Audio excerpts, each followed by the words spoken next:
primary day yesterday. Polls closed at 8 o'clock last night, and with 89% of the votes counted, we know that Republican David O. will be taking on Democrat Cherelle Parker to become the 100th mayor of the city of Philadelphia. Bruce Gordon, political analyst here at Fox 29. How did this happen?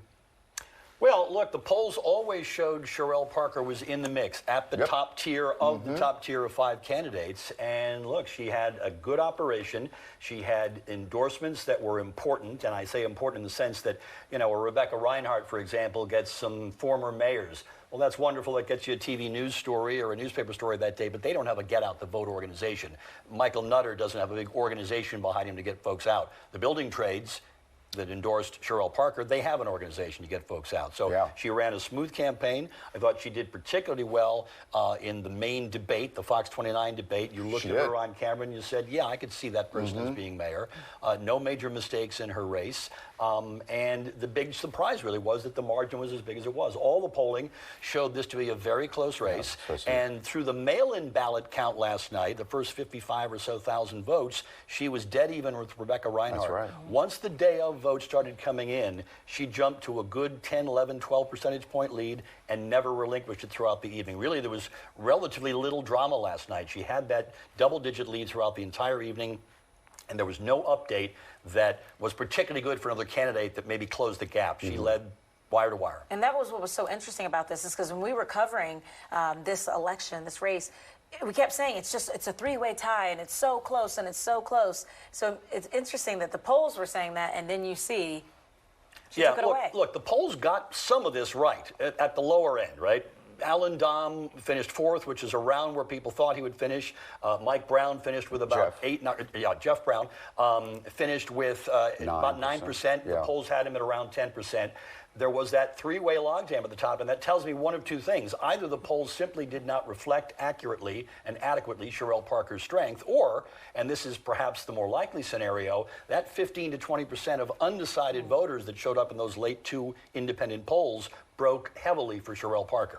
And so what does this mean? With her, I know she was strong when it comes to stop and frisk, right? Also, when she talked about schools, she might want to extend the school year, right? What are some of the other things with Cherelle that she was... Well, the biggest issue, and in the eyes of many folks, some of the controversial issue that she talked about was, of course, stop and frisk. It's a program that police have strong views about. They feel like it can really stop crime by going after folks who look like they may be up to no good. There's always the potential for abuse, and we've seen that all over the country and here in Philadelphia as well. Absolutely. Folks get stopped for no particular reason, and there's a racial disparity there. She made very clear during the campaign, and she did not back away from it, that she thinks this can be done properly and appropriately, and if it's done properly and appropriately, that it can actually help drive down crime. The good news for all of these candidates, whoever was going to win, is that the murder numbers in Philadelphia, and this doesn't get reported much because the numbers are still way too high, but the murder numbers in 2022 were down from 2021. That's true. And they're down again this year compared to last year.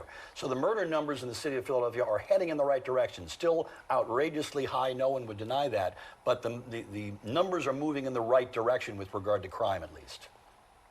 David O. have a chance? No. Okay.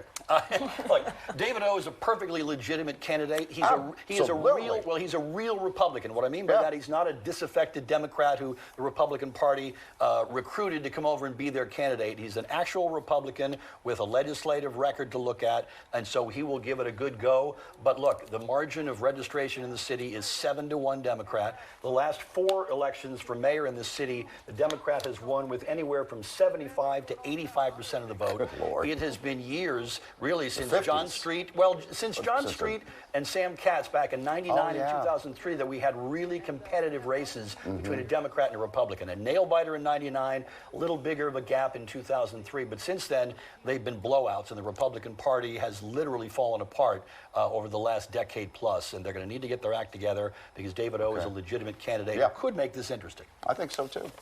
All right, go back to bed. Thank you, Bruce. I will.